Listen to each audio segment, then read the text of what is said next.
why should we believe Donald Trump is a better president in terms of creating peace in the Middle East, or creating justice for Palestinians, or holding Israel accountable, or, you know, preventing a full-scale genocide in Lebanon? I mean, any of these issues that we're dealing with, why should we believe that Donald Trump is better?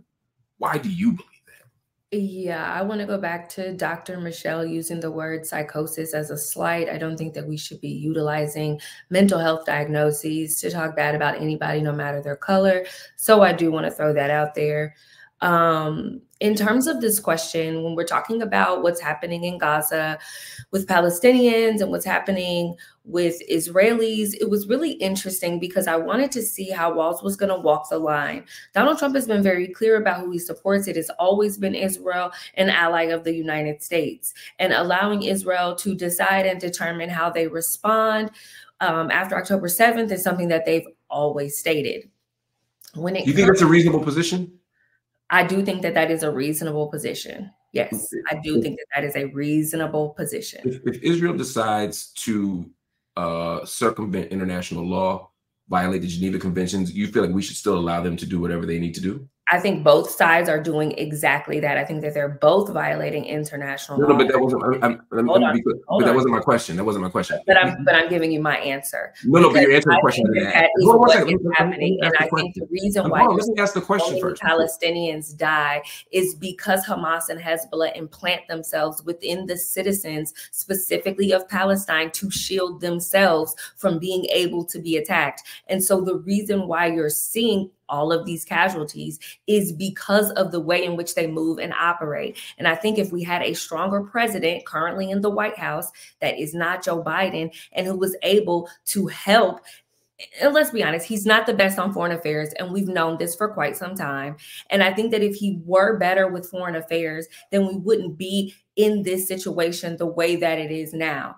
But when it comes to Kamala Harris and her position, specifically when it comes to whether she wants to free Palestine or support allies and be an ally of Israel, she has to walk a very tight line, because her party has progressives that are screaming free Palestine, that are screaming that they want this ceasefire. And so she has to be able to say, yes, I support Israel as an ally of the United States, while also not pissing off the progressives within the party. And so it's a very fine line. I think Walz was able to walk the line, and that's why his answer to that question sounded so similar to that of J.D. Vance's.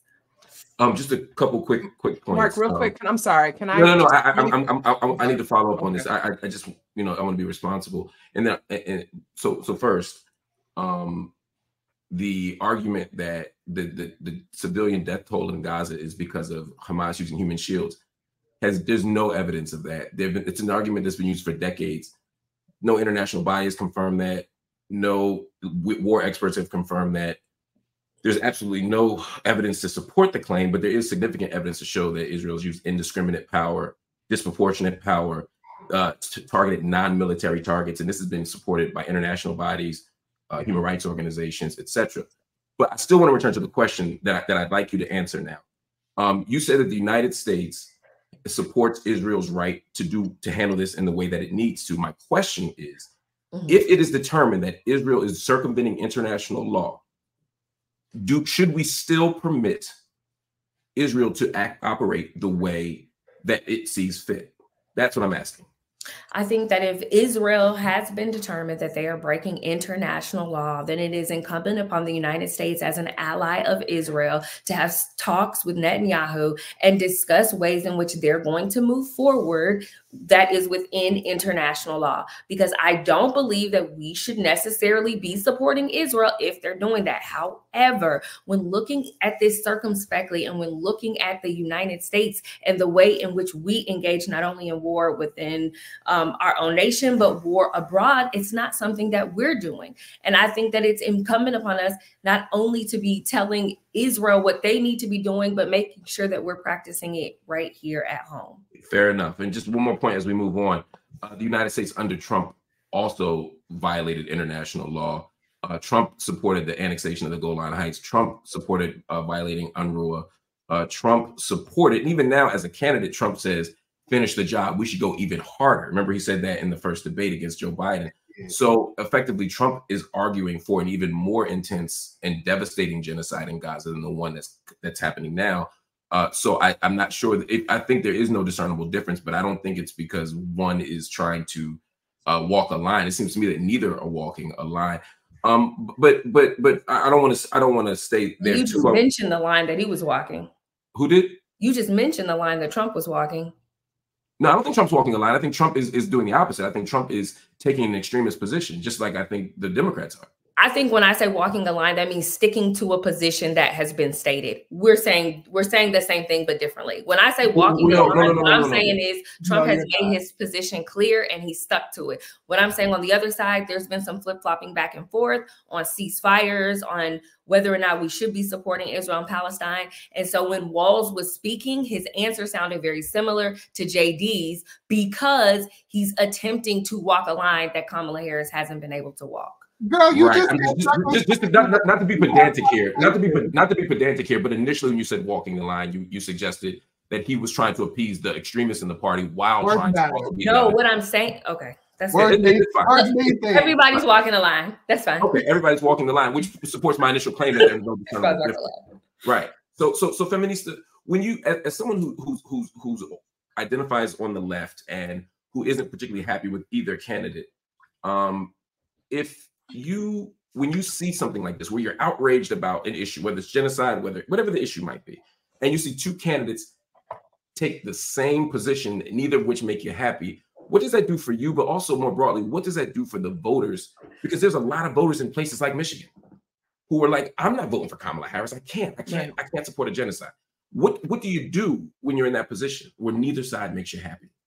So I just want to say to my sister, I'm a retired mental health professional and therapist, and I spent almost 18 years working with people with psychiatric diagnoses. I was not diagnosing someone. I was just commenting on what I was observing as a professional. So I just wanted to say that.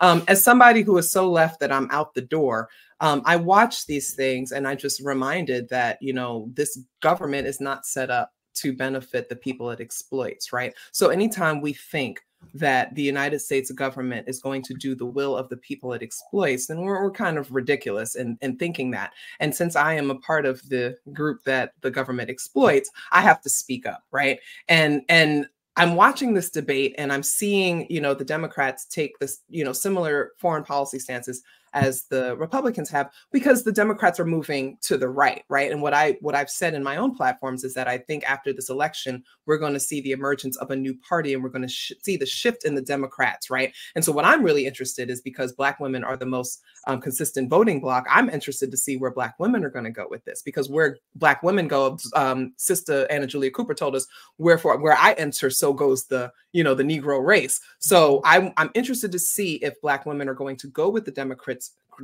to the right, or if we are going to take leadership in establishing something. Now, my good sister here, you're saying that you're going to vote for, or you're unequivocally going to vote for a rapist, and with similar passion that Kamala Harris has said she's unequivocally supported Israel since she was a child and was raising funds for them. So we can believe that when Black women say they're going to do something and that they're a part of that, then that's cool. I do not support this genocidal imperialist, government that we have. And I think that whether blue or red, they all are functioning the same way. As I recently posted, do we really think people whose stock portfolios rely on American imperialism to stop it? When they say we're working around the clock on a ceasefire, why would we believe that when their pockets are lined by that? And that's on all sides. When you get an endorsement by Halliburton by way of Dick Cheney, I don't believe what you're saying in terms of you're working on XYZ. When you send them money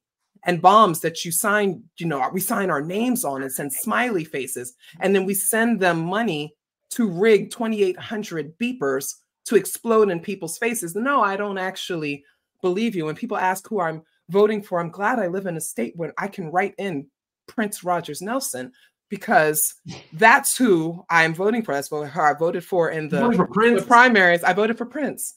Not even a sledge. I mean, I did, but I voted down ballot for local people because I do think that is important as well.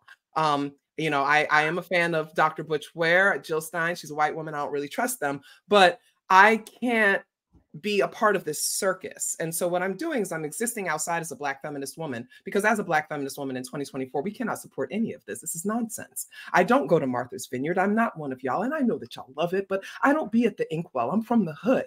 And so I'm representing the people in the hood. We do not want money that can be going to our childcare, healthcare, housing, and all of those things going to a state that does not need to exist. It does not have a right to exist. Israel does not have a right to exist. And they are fabricating this war with Iran to be able to exterminate the Palestinian people.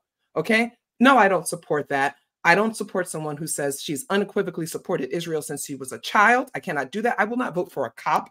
I'm sorry. I don't care about all of that shit. What I care about is that tonight, Tim Walz, Aries' brother that he is, showed what the potential is to keep the Dems from going too far to the right. They are being ushered in, and they're weaponizing identity politics to move people to the right. And that's terrifying for me. So I was just kind of watching Tim Walz kind of remind us that there's a possibility that we could still be progressive. Support of this genocide. Billions of dollars have gone to exterminate the Palestinian people when people in the United States can't afford food. That's what I care about. I don't give a damn if you're Donald Trump or Joe Biden, Weekend at Bernie's. I don't care. Our people are starving, and they will not talk about that. I am queer. They will not talk about queer identity. When did that come in the debate today?